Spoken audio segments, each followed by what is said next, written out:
Good evening, everyone. How are you all? Are you pumped that Rare Books Week is about to begin? There you go, fantastic. Hasn't officially begun yet, though. You have to just hold your horses yet. We are going to launch it tonight. My name is Steve Grimwade. Welcome. Welcome to Beautiful Books, a session about beauty and the beast, about books past and future, about collecting, licensing and online bookshelves, about white space, the golden mean and digitisation. A session about the books we love and the ways we love them. Before we formally begin, I'd first like to pay my respects to the Kulin Nation and to their traditional elders, and I pay my respect to elders past and present, as well as to any who may be here tonight. The theme of this year's Rare Book Week, and possibly every Rare Book Week, is a passion for books. Thus, it gives me great pleasure to introduce three people whose passion for books has played an important part, I think, in all our lives, in some way or form. I give you Des Cowley, Chong and Virginia Murdoch. Would you please welcome them?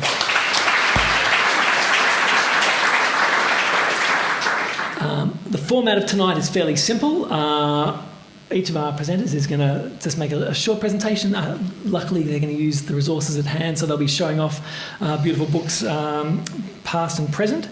After that, we'll have a short conversation amongst us, and then we'll open the floor to you at about 7 o'clock, so you can scribble down your questions and wait for that time.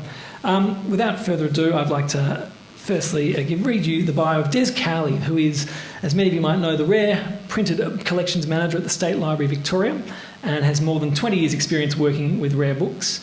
I remember way back potentially in the late 80s or 90s first meeting Des donning the white gloves in their SLV, and I think if you haven't done that yet, you should be doing that and checking their rare books collection out.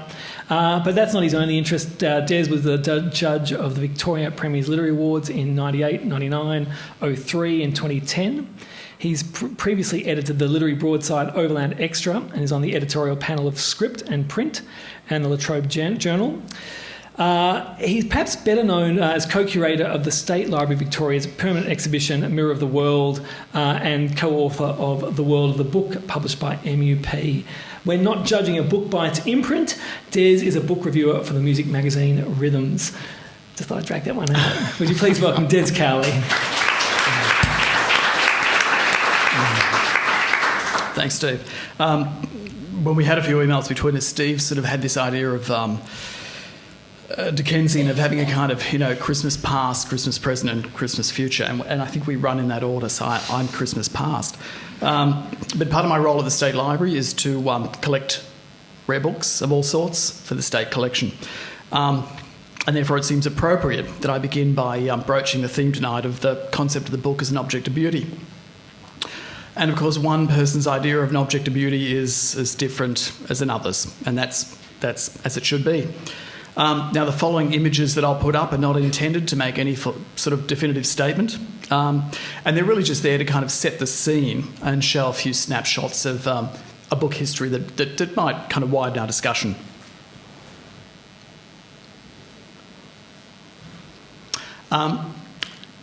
A clay tablet, 4,500 years old, and I guess the earliest technology, the book that we really have. It's made to fit in the palm of the hand, text on both sides.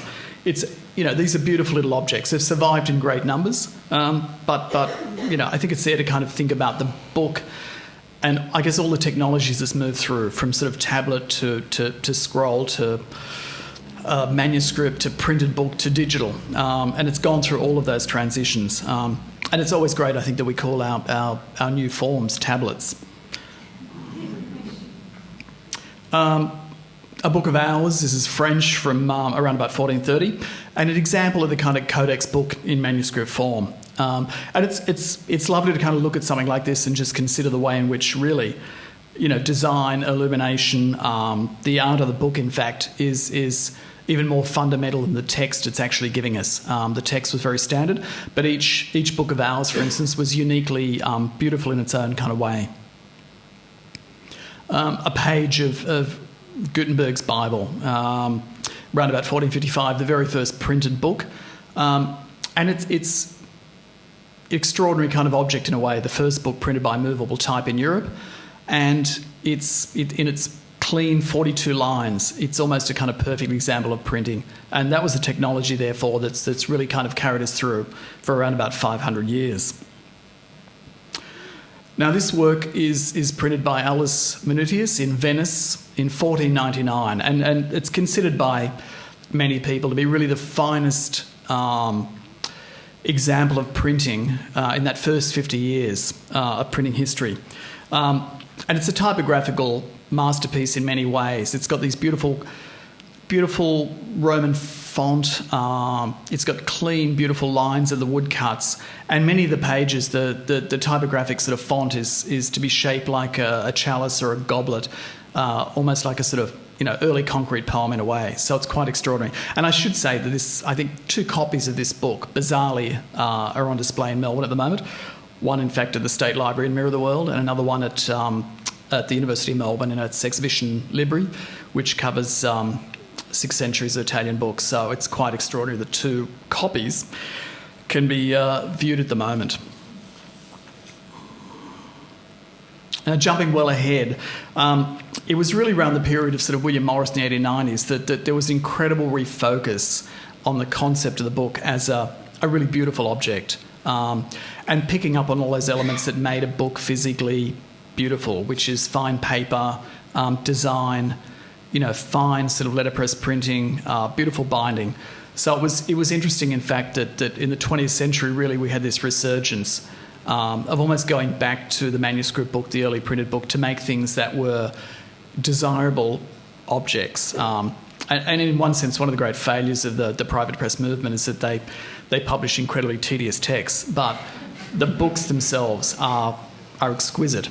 And something like this, the Dove's Bible from 1903, Cobden Sanderson set off to make the most beautiful books he could make just with type. And many would argue that this page of the first page of the Dove's Bible is if not one of the most beautiful pages of just sheer design of type that's ever been produced in history. And it is, magnificent.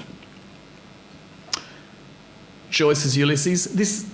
It kind of occurred to me, this is that example of a book it's not a fine or beautiful book in many ways, but it has that palpable resonance of just being such a masterpiece, such a milestone. Anyone who's in literature would be almost profoundly moved by being in the presence of the first edition. And the one on screen here, which we have in the State Library of Victoria, is one of the 100 copies of the first edition, Shakespeare & Co., 1922, on large Dutch handmade paper signed by Joyce. And I think I was really most impressed with that concept when a couple of years ago, or maybe 5 years ago, we had Colin Toibin, the great Irish writer, when we launched the Joyce seat out in front of the library, actually read in the outdoors from this actual copy. And Toibin had never, ever cited a first edition of Ulysses, never been in the presence of one. So, to kind of watch him so awestruck or gobsmacked really kind of brought home me that sense of what it is to be in the physical presence of a book of that kind of calibre. And one thing we might come back to later is that notion of, in a digital world where everything is replicated endlessly anew, where do we have this same sensation of touching upon, I guess, history that's important to us? Don't we all love penguins? They were cheap. This is a 1935. This is an original. Hemingway, Farewell to Arms, one of the first 10 penguins ever published. Classic, very beautiful symbol design. At the time, as easily, bought as a pack of cigarettes at sixpence, which was Alan Lane's comment, not mine. And books like Penguin by Design that came out a few years ago have really invigorated that sense whereby we look back on book design as this incredible kind of phase right throughout even the 20th century. And once where that was the domain of perhaps designers, we've all fallen in love with book design, and there are endless books coming out, whether it's on Faber design, etc., which kind of really remind us of how extraordinary the design of books has been.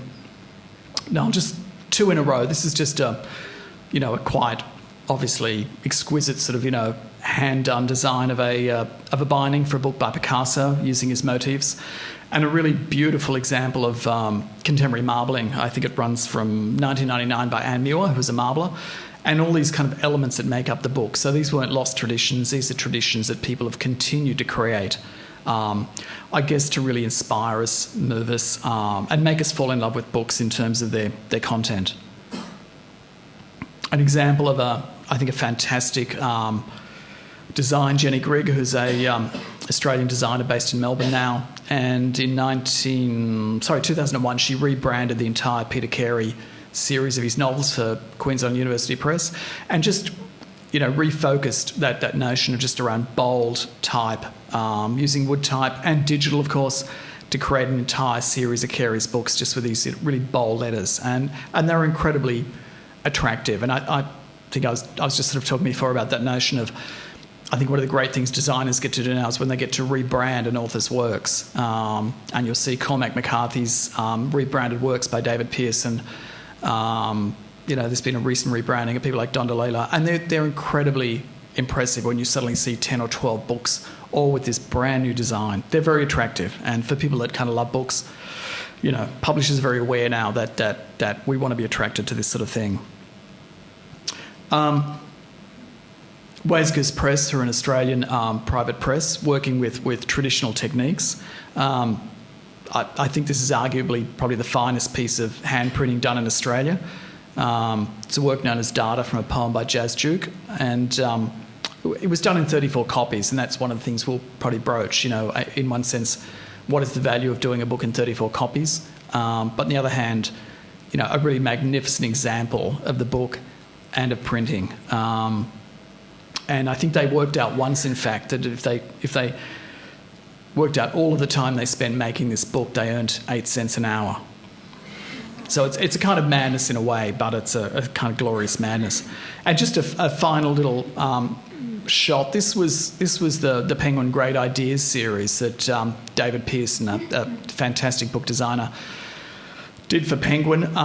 There were 5 different series. It runs to 100 different books of great ideas, all with individual, beautifully designed covers, which had a kind of embossed, very, very tactile feel to it.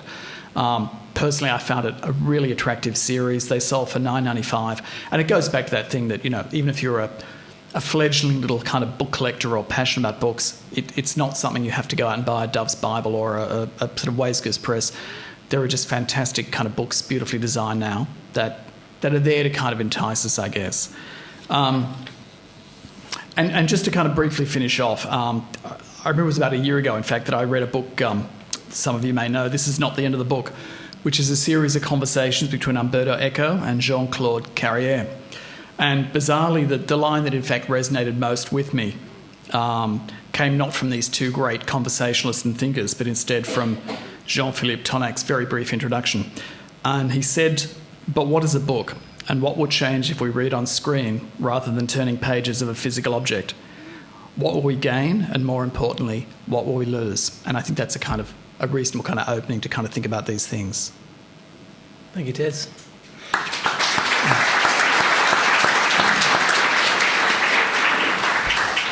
Our next guest is W.H. Chong, who has designed books for text publishing since its inception in, I don't know when. What year was it? Was it 80s?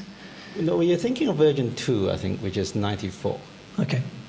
At the 61st Book Design Awards this year, Chong was admitted as the 8th member of the Joyce Thorpe Nicholson Design Hall of Fame, and there's good reason for this. In 2011, Chong won the Best Design Cover of the Year for Lloyd Jones' Hand Me Down World. In 2012, he won the Best Design Children's Cover for Bernard Beckett's August, and his jacket for Murray Bell's The Voyage took out Best Cover of the Year for 2013. When not judging a book by its cover, Chong is a poet and the culture mulcher at Crikey.com, a blog that is exactly what it sounds like. Please welcome Chong.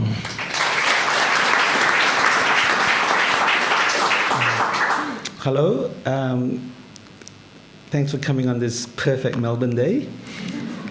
I'm a designer of non-rare books, like these ones here. Though the one on the right is actually a rare book because it's been out of print for decades, and it's going to be relaunched in September by David Malouf, who wrote the introduction. But mainly it's just commercial books, I guess, in a kind of more literary way. When Jenny Niven here at the Wheeler asked me to join this panel, I was trying to think of reasons I could not or should not say yes. And eventually I told her that I had unsuitable opinions. So, of course, she said, come on down. And perhaps we'll get onto those later, but I think my issue with rare books is the preciousness factor, artist books. But anyway, this is what the State Library website says about a rare book. It's designated rare because it's old, it's valuable, it's beautifully made, it's a famous work, or it's been known by a significant historical figure, and they go on. And this is a spread from The World of the Book, which Des here co-authored. You'll recognize the famous blue dust jacket. And it is Ulysses by James Joyce. I saw this myself some weeks back when Des kindly took a guided tour for some of his designers. And it is a magic thing to see that edition. So this is signed and numbered. This is number 25. 2 years ago, number 24, the one before this, sold for $450,000. So this is a rare and valuable book. And I have to say, when I saw the James Joyce signature, it sent a frisson of spiders on my neck. It did get me thinking, though, this Joyce book, because it's rare and precious and famous as a function of time and circumstance. And that doesn't start out that way. And I was thinking, how many ways of they are thinking of a rare book? Literally, of course, it's rare when there are only a few copies. In commercial terms, 1,000 is a very small print run, and 500 is not commercial at all. So poetry titles have an edition of 500 generally. So pretty much all poetry books are rare books. So I discovered that I've been collecting rare books for quite a long time. And so, for instance, on the right is Gig Ryan's new and selected poems. I think that's 2010. It's got a painting by Peter Ivor Wilson on the cover, and it's designed by the legendary Harry Williamson, who is supposedly retired in Byron Bay. He's actually just designed an Australian flag for the latest issue of Meanjin. The one next to it is John Tranter's Starlight, which comes from the fantastic UQP poetry series, which all have stylish covers and lovely paper and beautiful fonts, all designed by the great Sandy Cowley. And UQP say that this has a print run of 500 to 1,000. And I think they say 1,000 because John Tranter is the second biggest name in Australian poetry. Just imagine that, 1,000 for the second biggest name, when you think of cookbooks of Price Courtney or 50 Shades of Grey or Dan Brown. You know, it's something to think about. Next to that is Craig Sherborne's Necessary Evil, which was designed by Tom Deverell when he was at Black Ink, with that charming vintage graphic at the top. Craig told me that there are 500 copies of this. He also told me something about poetry publishing, which I can't repeat here. And next to that is Fear of Umbrellas by Trish O'Hare, who had a poem about lost pets in Last Saturday's Age. Fear of Umbrellas is a chapbook, which is a little volume, published by Mark Time Books in Castlemaine, an edition of 100, so it's really rare.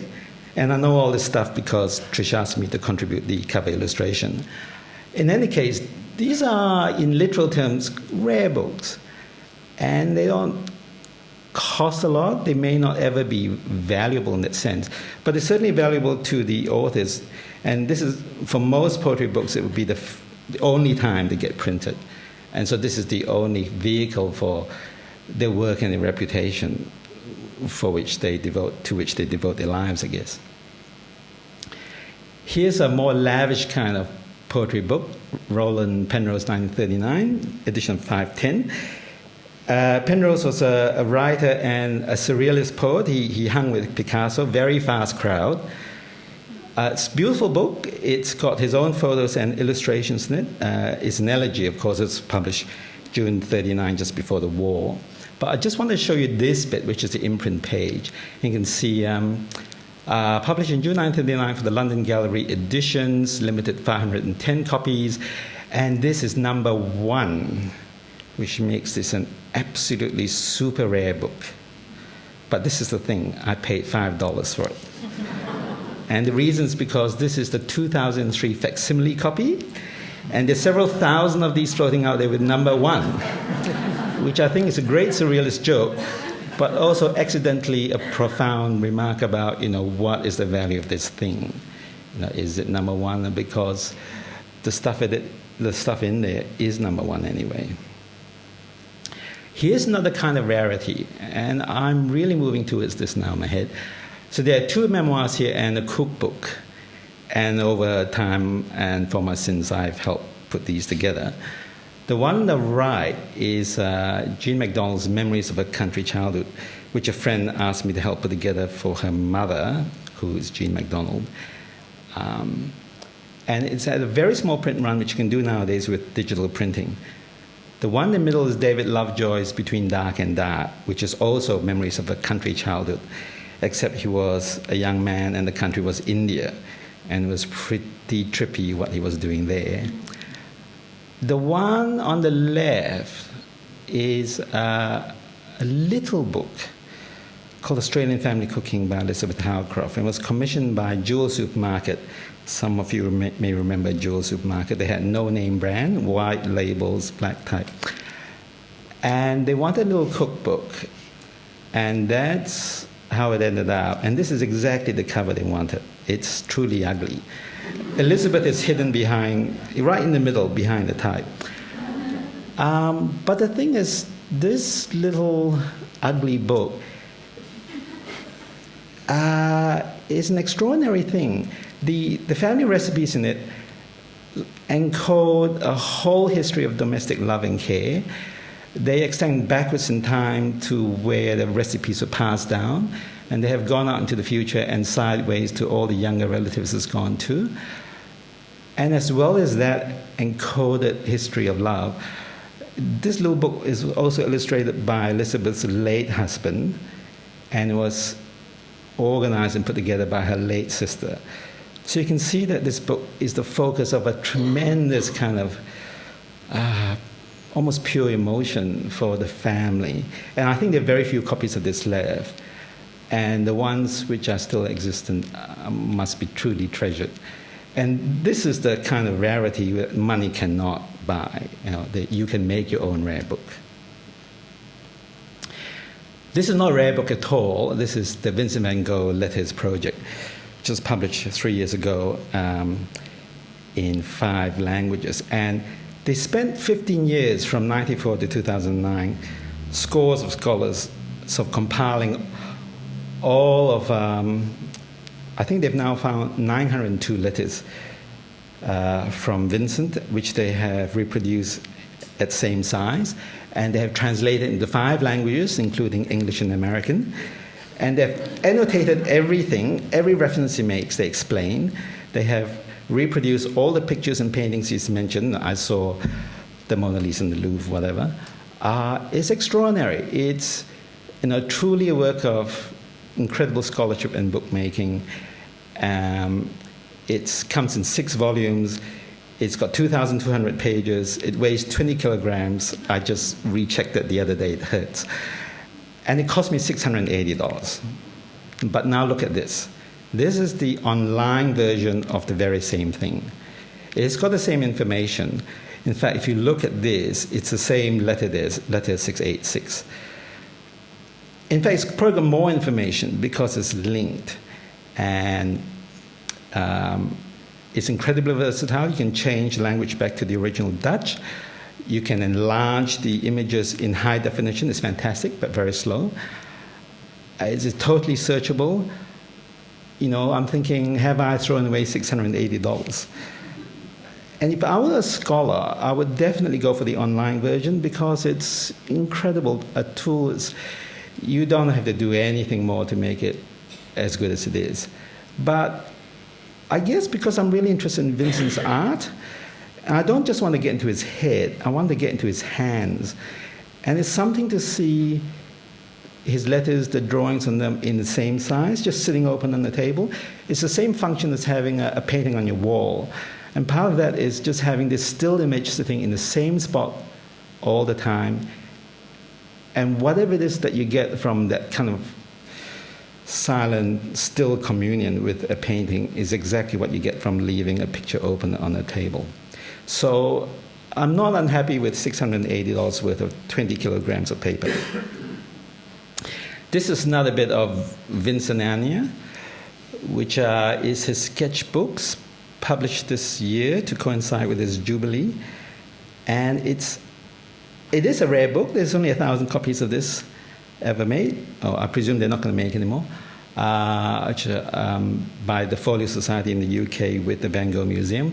And what it is it contains facsimiles of his sketchbooks. He left us 902 letters, but only 4 of his sketchbooks exist. And they're all kind of, 3 of them are smaller than this, so they're quite tiny things. And it's like this. That's how they look inside. They've gone to the trouble of actually tearing the pages in a facsimile style. And it's interesting to me that this whole box set, because it separates this thing I have about rare books, which I guess I find difficult, which is the precious element. And here you can see in this incredibly gorgeous presentation, the handmade boxes, the exquisite kind of marbled paper by Emma Jones, the incredible craft and materials they've used. It's fantastic and it's exquisite. But Vincent wasn't exquisite at all. He was a short, grubby man, shorter than I am, excitable, nervy. When you look at these sketchbooks, they're smeared with this charcoal. He was not a careful sort of person. I'm sure he just stuck it in his pocket with half-eaten cheese and filthy handkerchiefs. This was his working thing. And when you can separate them from the box, they become, they release really from a gilded cage. And they're incredible things because when you have them there and you can flick them back and forth and just leave them around and see them, you get to see how Vincent looked at things, what caught his eye, how he made his marks from one thing to the next, and you see him drawing horses' legs from one page to the next. And I think sort of as close as you come, even if you go to the Van Gogh Museum this year and see it there, you can't flick through the pages. You can't hold it in your hand and think, this is how he was looking at it, and this is, this was the whole landscape that he compressed into this little book. And I just think it's an absolutely perfect bit of book publishing. There's no other way you can convey the feeling that this does. I'm just going to show you something now which I put in there in order to prove to Des that his little tour he gave for us was not wasted time. And I have been working on this book called In Praise of Aging by Patricia Edgar about older folk.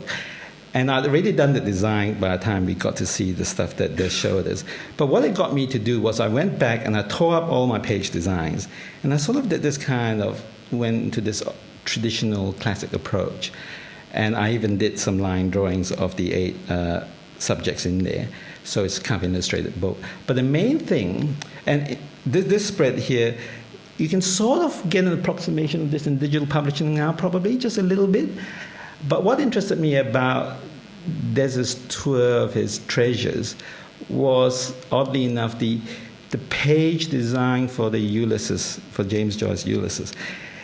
And it was set in this beautiful big type, very, it was a pleasure to read, unlike my cheap vintage edition of Ulysses, which is actually painful to read. I can't read it, in fact, so I've stopped reading it. And the Ulysses in the first edition is beautiful. And I know these are going to be kind of older readers, so I've set this in unusually large at 13 point and 18 leading. And I have chosen the Golden Cockerel font, which is an update of an original design by Eric Gill for the Golden Cockerel Press in 1929. And this was kind enough to show us Golden Cockerel Press books as well. And I have to say, when you see the old typesetting, we don't even come close. It's just fantastic. So anyway, I'm done now, and I'm going to give Virginia a segue to slip us into our digital future. But before I do, I'll just show you a visual contrast. This is my Sandoku pile at home. As many of you will know, Sandoku is the Japanese term for buying books and not reading them. And these are mostly art books here. My fiction and poetry Sandoku live by my bedside. Okay, so here's Virginia's segue. This is a cartoon by Jeff Koterba of the Omaha World Herald. Don't you love that, Omaha World Herald? It's sort of like, the Warrnambool World Herald. And here's the caption. Kindle, Nook, Stony Reader. I say, Hardwick, this sure is an impressive library. Thanks very much.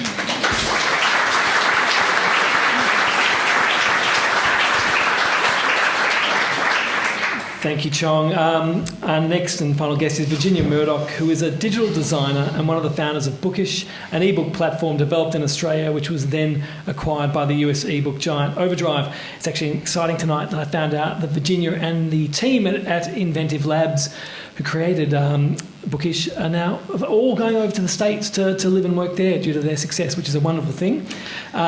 Terrifying thing. Less wonderful for us because we lose it. But Virginia has worked extensively with booksellers, publishers, literary agents, authors, and others across the industry, and is currently the deputy chair of Writers Victoria. Or was, perhaps, until my last meeting is happening now. So. We're not judging a book by its online enhancements. Virginia is an ex-HTML gun for hire with a passion for photography, the Geelong Football Club, and cats. Other cats too, sorry. Thank Virginia you, Steve. Murdoch.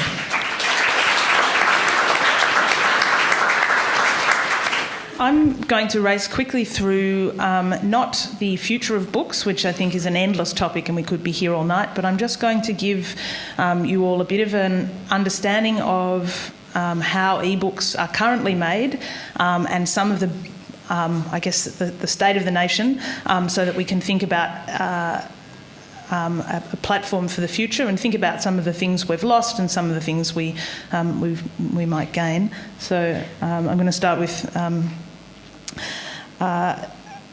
how is an ebook made? Step one is as it's always been, or as it's been since books were written and produced. It's written, edited, designed, typeset, proofread, printed, distributed. You find it in your bookstore, you pick it up, you fall in love with it. Des and Chong have given us some wonderful examples of books that you might be drawn to for reasons other than their content, in fact.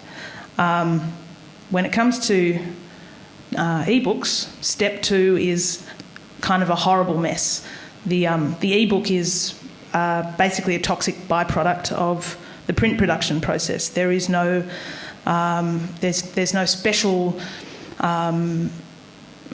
art to making it in the same way that there is to designing and producing a printed book.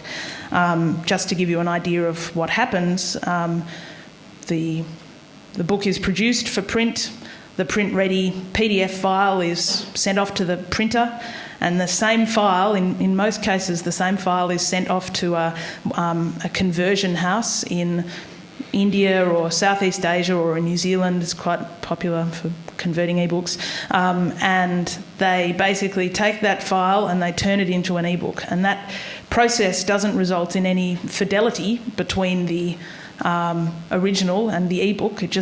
They basically sort of rip it apart, they suck the text out, they suck the images out, and they sort of force them into an ebook container format, just like basically a folder full of HTML files and images, and that is then put on the market. It's very rare even for the publishers to fully inspect or proofread that digital product.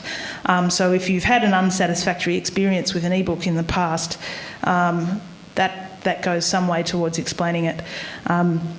If you compare, for example, I've uglified this spectacularly, but this is a page in an ebook. It's a page of Game of Thrones, I think, and ugly typesetting. The lines are too long. Everything's too close together. It's bolded. It's an unpleasant format, and it has no fidelity or no relationship to the content.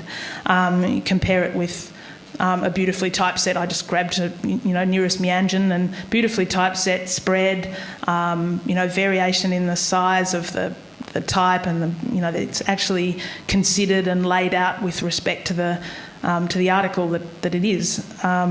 This is not something that happens with ebooks. There is no process of typesetting. There is nobody who goes and looks at what would be the right typeface to choose for the context, or should we make sure there are no widows and orphans, or do the captions connect with the text? It just doesn't. With the photos, that doesn't happen. That's not part of the process. I think the best way of describing it is that ebooks are not designed; they're exported. Now, I'm a believer in ebooks. I think ebooks are a terrific way for, particularly for the sorts of things that might not get printed, to find audiences. But in terms of the art of design, you look at the slides that Des showed of the history of basically printed communication, and we have lost an awful lot in the transition to ebooks.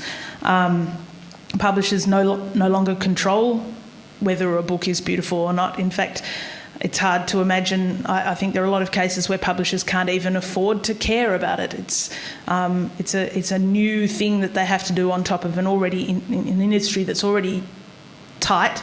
A new thing they have to do on top of an existing bunch of processes to produce printed books, and it's just very difficult to make it work. Instead, they've ceded control of the look and feel of books to technology companies, so that now the way that you physically respond to a book. Chong showed the example of the wonderful Van Gogh sketchbooks. The way you physically respond and feel about a book now is much more about how you feel about your Kindle or how you feel about your iPad. I think the most beautiful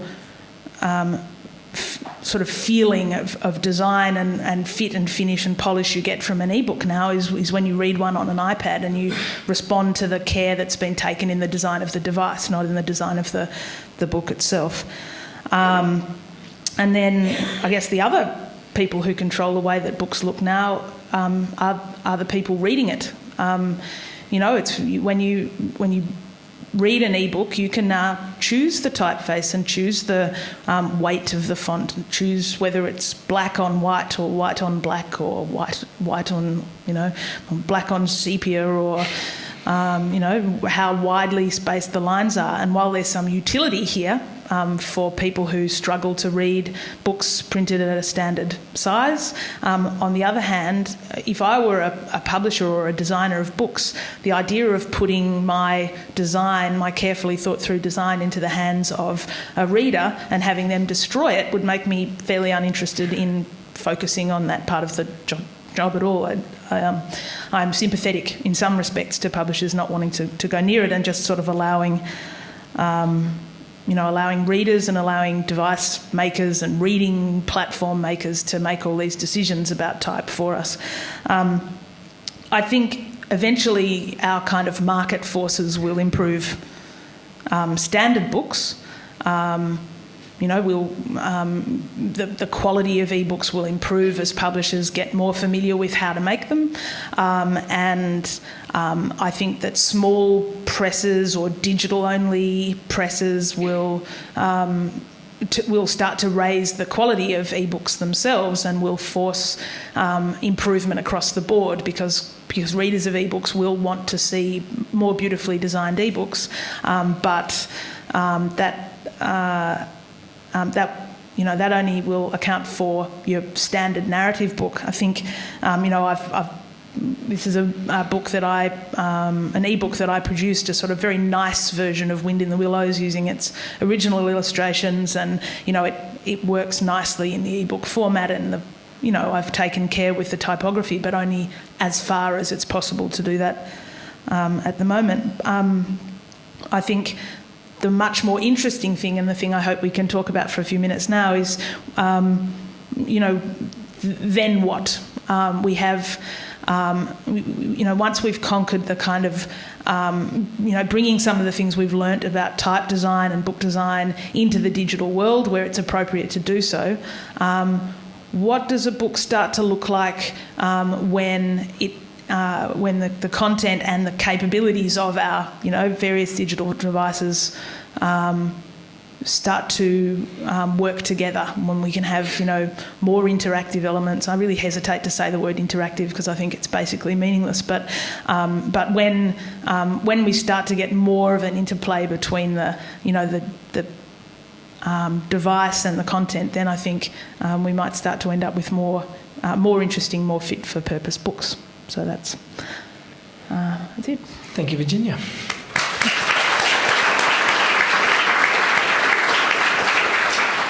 As chair of this session, I'm never going to prepare again because it's now 7 o'clock and we have 15 minutes to go. So I need you to prepare your own questions. I'm going to ask maybe one, maybe two. I don't know. We'll see.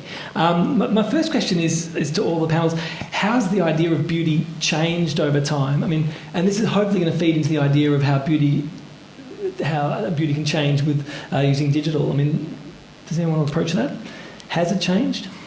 I think it has. I mean, technology changes both, the functional form that we deal with, but it also changes the way we actually read, I think. And that's going to be one of the interesting things in the next 20 or 30 years, to what extent technology will change, in fact, the way we actually read. But, I mean, I think I've always thought, one of the great ironies is that the development of technology or computers, in fact, has led to an incredible kind of golden age of design in many ways. Now, I agree a lot with what Chong has said. I mean, I think there are just fantastic books being designed at the moment, and the technology has allowed them to be designed in that way, and also, affordable. And I think of things like David Eggers' McSweeney's magazine, where every single issue is completely different. These are cheap things to buy, and it might come in a kind of square box that looks like a head with 23 booklets in it. I mean, you just couldn't have dreamed of doing something like that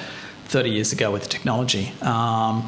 Chris Ware's recent kind of book of graphic novel with again this whole vast number of little kind of booklets in it, which sold for $49.95. I mean, I think there's just, if you walk into bookshops now, I think there is just such great design. And I actually agree with what you're saying about, like Sandy Cull's designs for the UQP poetry series. We actually bought all of those for the Rare Books collection at the State Library because I think they're just a fantastic example of wonderful, wonderful design. They're really kind of tactile, beautiful kind of, embossed sort of covers. They're wonderful design.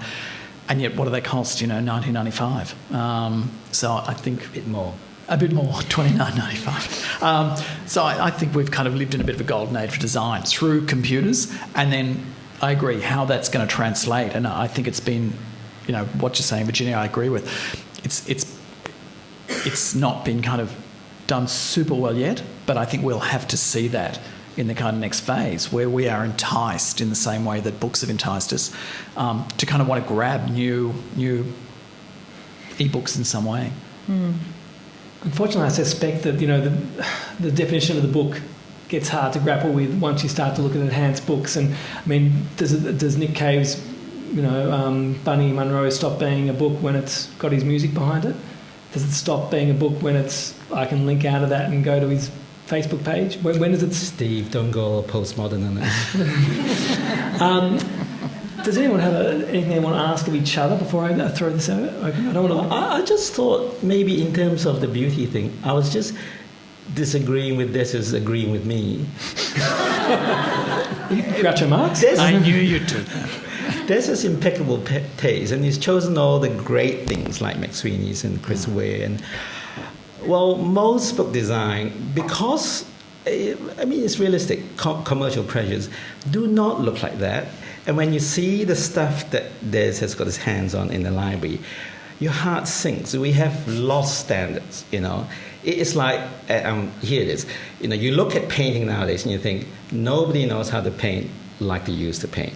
And I don't care if that sounds whatever. It's true. We have no idea how to paint anymore the way they used to paint, and we cannot make books the way they used to make books. Of course, we make millions and millions of books now, and they used to just make the bespoke, beautiful thing. And you can't compare, you know, a basket of carefully waxed apples to a cartload of rotting bananas. But we don't know how to make them as good as they once knew, the masters anyway. See, I'm going to disagree with you disagreeing with... I used to edit Going Down Swinging, and Going Down Swinging was this beautiful thing. The first edition had a facsimile of a picture of Ned Kelly on the cover, and it was beautiful. The latest edition, number 34, was an enhanced digital edition, which was absolutely beautiful. I mean, and the work they'd done. So Going Down Swinging has evolved with the technology. It does more things now. It does things differently. That's heartening. So, yeah. Do you want to add? I think that's what I mean. I think that with Going Down Swinging is going to challenge what a book can be. That's where the responsibility lies, to take us away from sort of I think ebooks at the moment are the disposable, sort of cheap. You know, what the Penguin Classics might have been intended to be, and have in fact not ended up being. What we rely on to take the design and the industry forward, the shape of the book forward, is things like Going Down Swinging, who challenge what a book is and do interesting and beautiful things with it. I think I need to open this up to the general public, please. Can I just ask this a question? Put your hands up, yeah. Do you think you are looking forward to collecting David Malouf's Kindle? Yeah, well, I mean, this State Library's grappling away with the whole kind of ebook world, and it's an incredibly kind of complex thing. And I guess because I work with rare books, we feel almost quite cut out of that, because it's unlikely any of the digital, endlessly replicated kind of texts are going to end up certainly in the rare books collection of the State Library. And in fact, we get, at the moment, it's quite bizarre. So easy to store. It is the funny things happen, because, I mean, now a lot of publishers are sending us ebooks as legal deposit, which in print you had to do. But in fact, the library hasn't been able to do anything with them, because if we actually put them up on our catalogue, we've effectively republished them, you know, thereby cutting the complete profits of the publisher. So in fact, we have this vast number of ebooks stored on what's called the N drive, which, you know, is just there, parked till, 70 years, 90 years. So there are a lot of kind of issues, and it's expensive. We have whole rafts of kind of, you know, IT people working away day and night furiously to kind of constantly reformat that material. So it's a big new thing, but it won't kind of fall to my domain. But I was inspired to see that from your little trip to the library the other week that you are currently designing a book that is touching upon, you know, as you say, the great design of the past, or things that inspired you. Please, questions. Hello. Virginia, you and I just totally had a mind meld moment. I was literally thinking of the $4.95 Penguin books that I bought when I was studying English at university that have now all fallen apart and look revolting. But I wanted to ask, who do you think has the most responsibility when it comes to beautiful design? And I wanted to ask the entire panel, is it the readers? You know, I've just finished reading Game of Thrones on my ebook, which I loved because it was incredibly portable rather than the 20 kilos you'd have to lug around if you were carrying all of them. But they're revolting. They are the ugliest things I've ever seen on a screen. And should I not have bought them, or should I be trying to return them and get a refund? Well, I suspect that the commercial publishing versions of Game of Thrones probably aren't that much better looking. But who's responsible for design, or good design?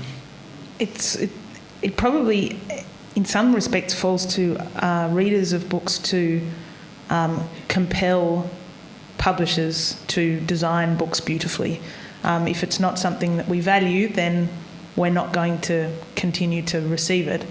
It's not our fault, it's your fault. I mean, I think that the utility trumps the design. In the case of a copy of Game of Thrones on the Kindle, and I don't think there's any sort of moral reason that it shouldn't do so. But there are some aspects of the way we've learnt to design books, learnt to make them more readable and more enjoyable, that are not currently present in ebooks. And I think publishers and designers and technologists all have a responsibility to try and improve that situation. Des had written early in one of our emails that going to a bookshop now is a much more pleasant experience, and there was more diversity currently than there's ever been in beautiful books. Oh, it's what I was saying before. I think at the moment, and each morning I think down this street I go past Embiggen Books just over the road, which has a very, very, very long window, as I enter to dispatch of the library, and I'm constantly drawn, and see other people as well, just quite captured by the fantastic kind of odd products, and the book has become an object in that way. They don't all sit like a typical penguin or a typical book. There are all sorts of boxes and bits and pieces and incredible design, and it's quite mesmerising if you're a lover of books, I guess, to kind of bypass that to make it to your workplace. So I think we are in a fantastic period. I mean, one of the things with ebooks, but I have to say, I think where it will kick in, and all publishing from the very beginning has been about economies of scale. What does it cost to produce? What does it cost to buy? Where is the market? And you've got to kind of bring that in at every stage. One of the great advantages of ebooks is just going to be cost eventually, and I have to say I read all day on screen, for 9 hours a day, and I come home and I choose to read physical books. And then I came across, I think, one day that I think the complete collected novels of the Portuguese writer Saramago were available for sort of $29.95, 13 massive novels. And the sudden vision of having everything by him for $29.95, I felt compelled to do this till I realised I'd only read 2 previously, and in fact, I think I owned another 5 I hadn't read.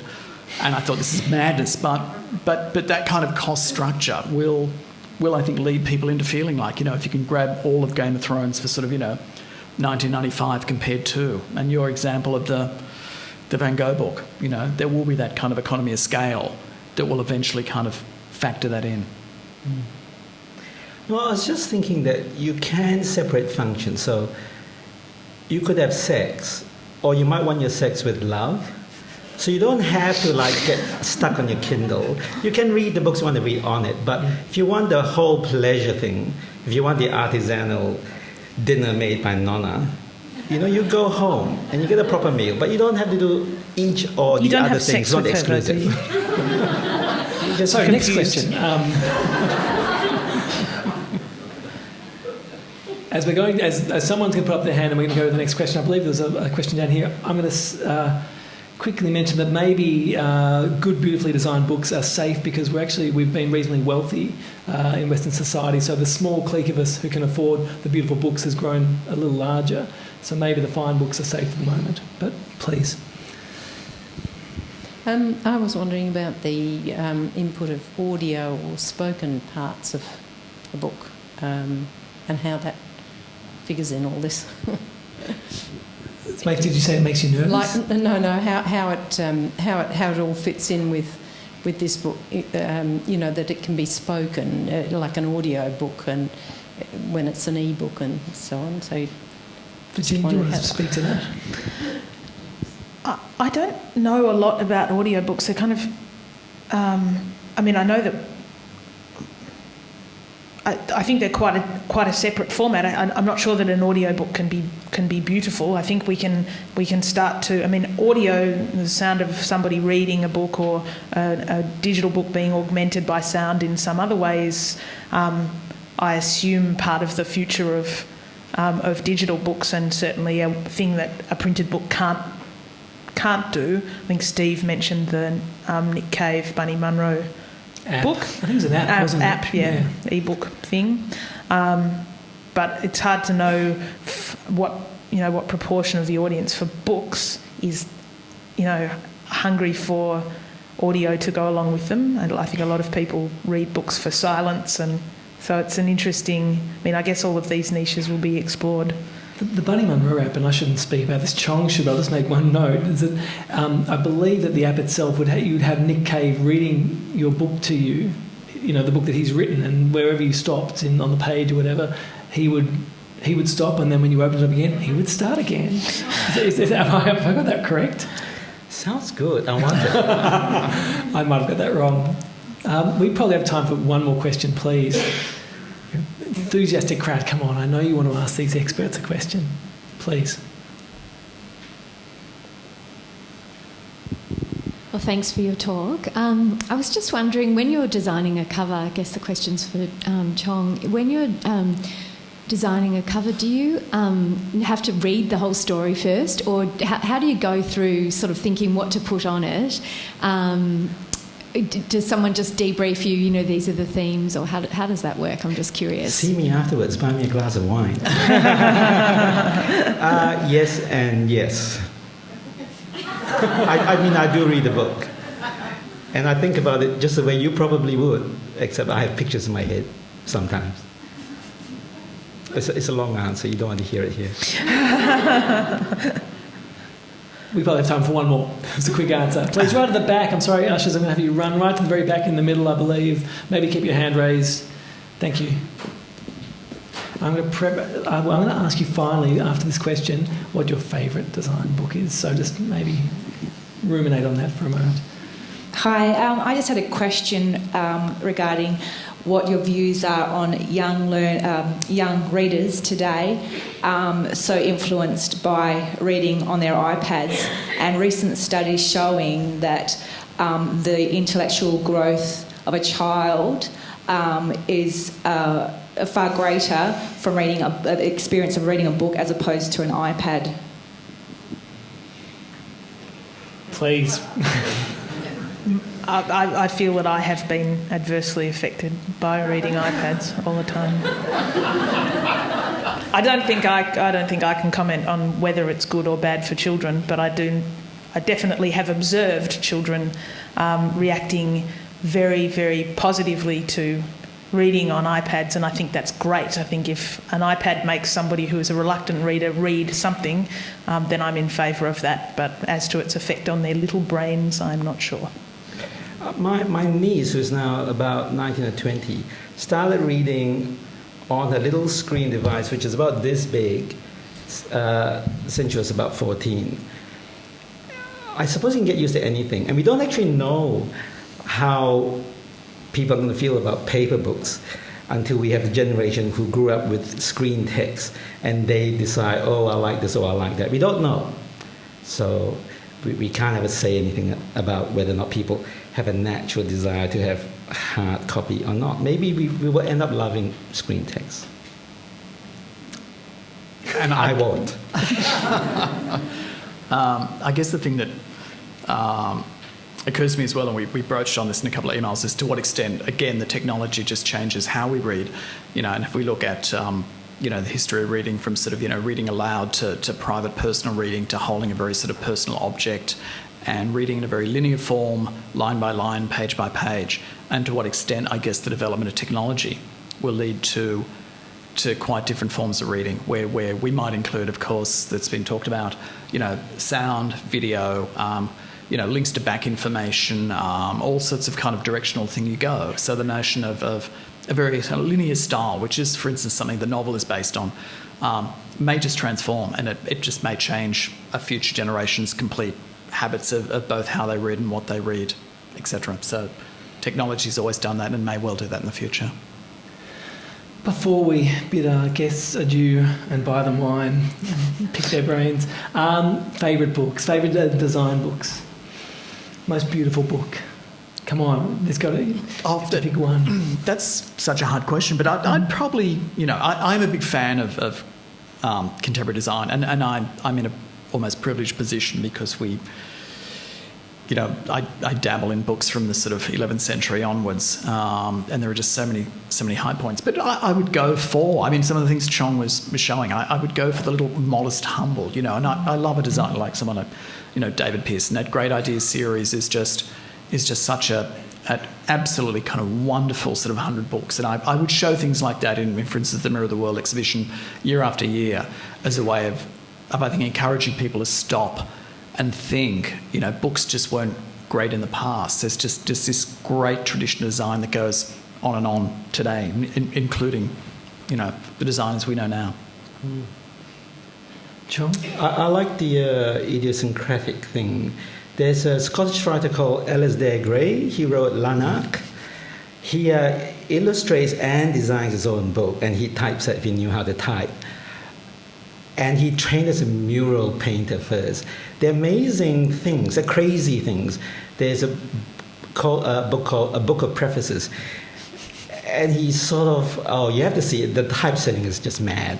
And the famous book, Lanark, which has been called the greatest Scottish novel of the last century, is mad. And his wonderful new biography called An Autopictography, A Life in Pictures, is fantastic. It's just crammed with type and pictures. It's not beautiful, it's just vivid. And I like stuff like that. Virginia? I think the book that I love the look and feel of and that I refer to very frequently is Robert Bringhurst's Elements of Typographic Style, which is a beautifully typeset book. It's also a book that every designer I know has a copy of on his or her shelf, so it feels like it follows me around, and it's just a lovely thing to... It's both informative and a great example of beautiful typography, and it reminds me of the things that we're not doing very well digitally and something to aspire to. So I think that's probably a good enough answer anyway. The name of the author again? Robert Bringhurst. Okay, terrific. Thank you. Would you please thank our three guests, Virginia Murdoch, Chong and Des Cowley. Thank you very much.